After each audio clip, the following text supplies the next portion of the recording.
नमस्कार बच्चों। तो आज हम पढ़ेंगे रहीमदास जी के दोहे। तो आइए उनका जीवन परिचय पढ़ते हैं। कवि रहीम का जन्म लाहौर यानी अब जो पाकिस्तान है वहां पे उनका जन्म हुआ था।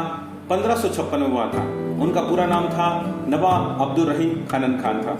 वे अकबर के 9 रत्नों में से एक रत्न थे। मध्ययुगीन दरबारी संस्कृति के प्रतिनिधि कवि में उनका श्रेष्ठतम स्थान था।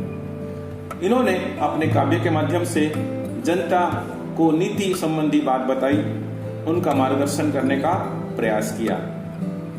वे अकबर के 9 रत्नों में से एक रत्न थे। रहीम ने अपनी रचनाओं के द्वारा नीति, भक्ति, ज्ञान तथा जीवन के व्यवहारिक पक्षों का उद्घाटन किया है। रहीम को अवधी, ब्रज, अरबी, फारसी, तुर्की और हिंदी का अच्छा ज्ञान था। इन्होंने ब्रज और अवधी दोनों भाषाओं में लेख लिखे हैं। इनकी सभी कृतियां रहीम ग्रंथावली में सम्मानित है। पाठ में दिए गए सभी दोहे नीतिपरक है जो नीति की शिक्षा देते हैं। आइए हम पाठ का प्रारंभ करते हैं पहले दोहे से। रहीमन धागा प्रेम का मत तोड़ो चटकाए, टूटे से फिर ना मिले, मिले तो गांठ पड़ी जाए। क्या कहते हैं? प्रेम का जो धागा होता है, प्रेम के जो संबंध होते हैं वो कभी टूटते नहीं, और एक बार टूट जाए तो कभी जुड़ते नहीं, और अगर जुड़ जाते हैं तो उनमें गांठ पड़ जाती है। अर्थात वो क्या कहना चाहते हैं? कवि यह कहना चाहते हैं कि प्रेम का जो नाता होता है बहुत नाजुक होता है, इसे बिना सोचे समझे तोड़ देना उचित नहीं है। टूटे हुए संबंध को पुनः जोड़ा भी जाए तो उसमें अविश्वास और संदेह की गांठ पड़ जाती है। अर्थात पहले जैसा मिठास और मधुरता रिश्ते में नहीं रहती।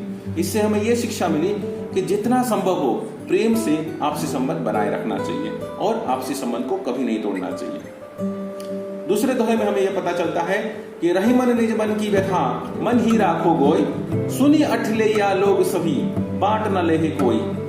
रहीमदास जी कहते हैं कि अपने मन की व्यथा, मन के दुख, मन की यात्राओं को अपने अंदर में ही समा कर रखना चाहिए, वो दूसरों को नहीं बताना चाहिए। इसे बताने से लोग उसका मजाक उड़ाते हैं, उपहास करते हैं। आपके दर्द, आपकी व्यथा, आपकी यातनाओं को कोई नहीं समझता।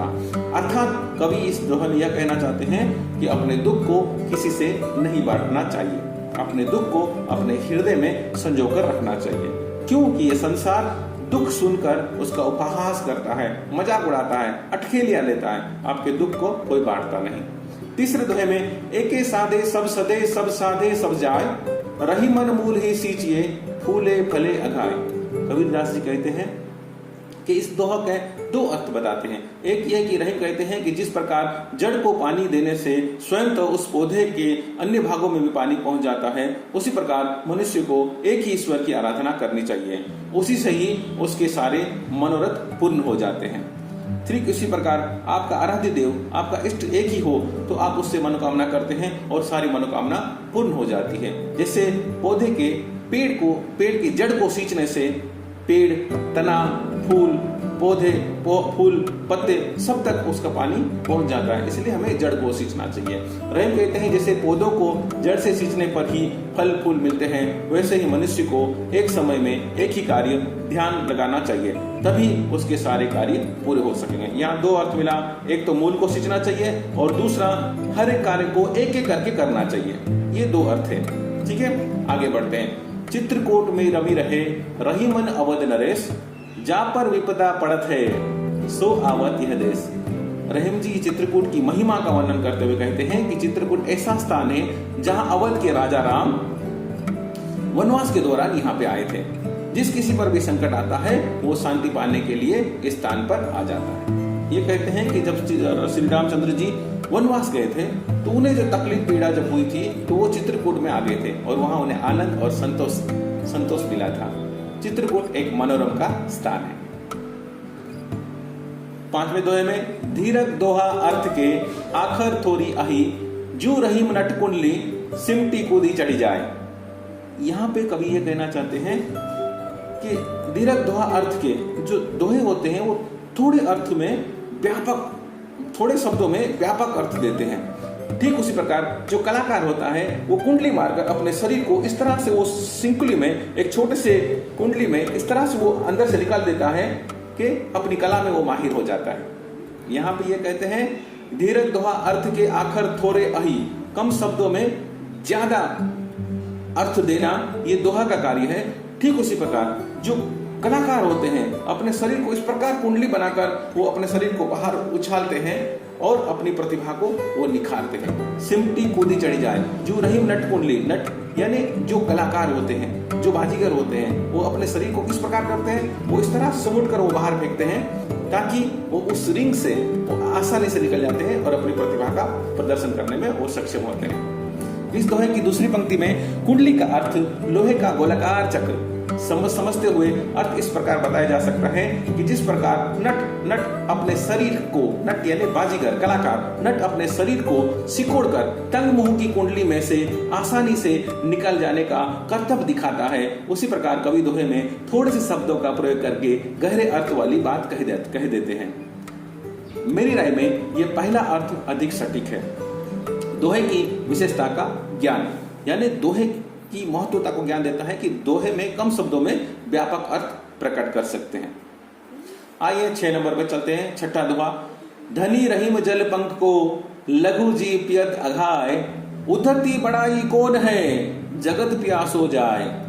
रहीम जी कहते हैं कि कीचड़ का जल बहुत धन्य है, क्योंकि उसका जल पीकर छोटे मोटे कीड़े मकोड़े तक की प्यास बुझ जाती है, परंतु सागर के ऐसे विशाल जल संग्रह होने का क्या लाभ कि उसके पानी के समीप रहकर भी लोग प्यासे चले जाते हैं। कहने का मतलब है कि जो कम है लेकिन वो लोगों के लिए फायदेमंद है, वही श्रेष्ठ कर है। जैसे कि पंख का जल, कीचड़ का जल कम होने के बाद भी लोगों के लिए वो फायदेमंद पहुंचाता है, वो लोगों की प्यास बुझाता है। समुद्र व्यापक होने पर भी वो लोगों के प्यास नहीं बुझा पाता है।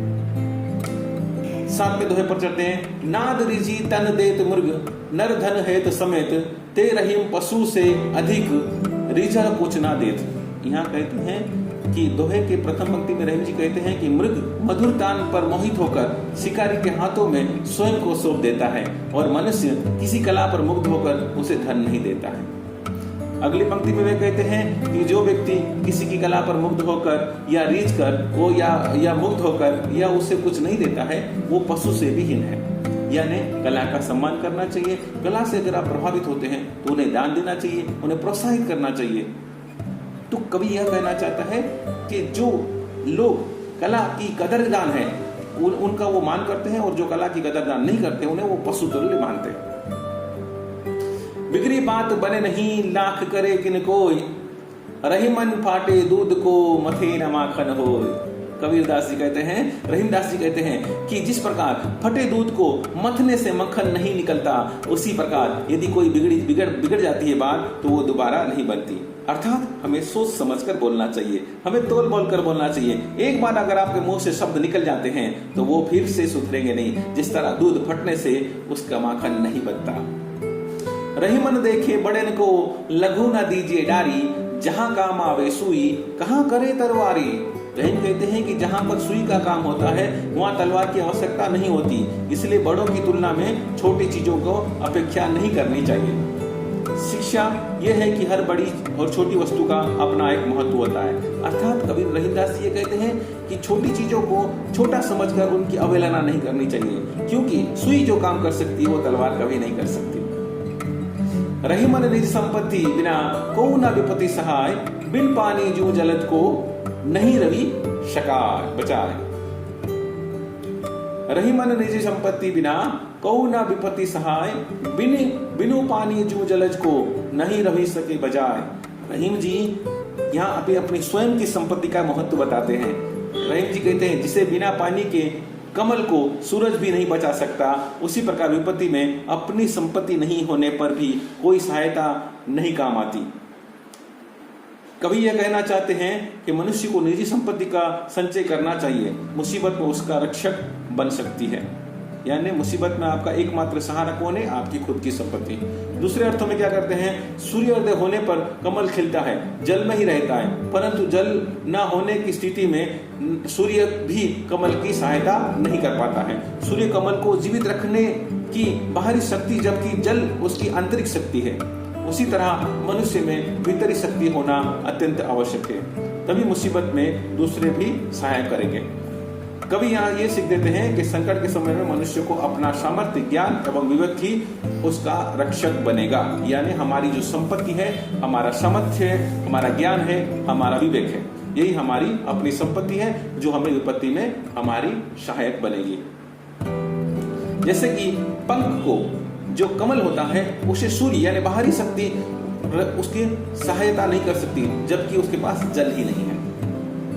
आइए आगे बढ़ते हैं। रहीमन पानी रखिए, बिन पानी सब सून, पानी गए ना उभरे, मोती मानस चून। इस तरह से कबीरदास जी कहते हैं कि रहीम कहते हैं कि जीवन में पानी के बिना सब कुछ बेकार है, इससे बना कर रखना चाहिए।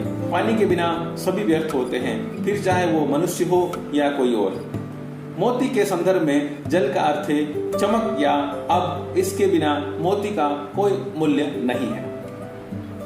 यहाँ रहीमदास जी ये कहना चाहते हैं कि मनुष्य के संदर्भ में पानी का अर्थ मान सम्मान या प्रतिष्ठा है, क्योंकि अगर मनुष्य को पानी अर्थात सम्मान समाप्त हो जाए तो उसका जीवन व्यर्थ है। चून के संदर्भ में पानी का अर्थ अस्तित्व या जल से है। पानी के बिना आटा नहीं गूंथा जा सकता, वो खाने के उपयोग में लाया नहीं जा सकता है। सीख पानी का सभी के लिए बहुत महत्व होता है। यहाँ पे पानी के 3 अर्थ हैं। एक है पानी का चमक, एक पानी का है इज्जत और एक पानी का है जल। पानी की चमक किसके लिए है? हीरे के लिए है। पानी की चमक, जो हीरा जो है उसके अगर चमक ना हो तो वो बेकार है। मनुष्य है, उसके अगर पानी ना हो यानी मनुष्य की अगर इज्जत ना हो तो वो बेकार है। और आटा है, आटा में अगर पानी ना हो तो वो बेकार है। इस तरह से हमने इस पाठ का अध्ययन किया। उम्मीद करता हूँ ये पाठ आपको समझ में आया होगा। तो अगले पाठ में अगले वीडियो के साथ फिर से मुलाकात होगी। धन्यवाद बच्चों।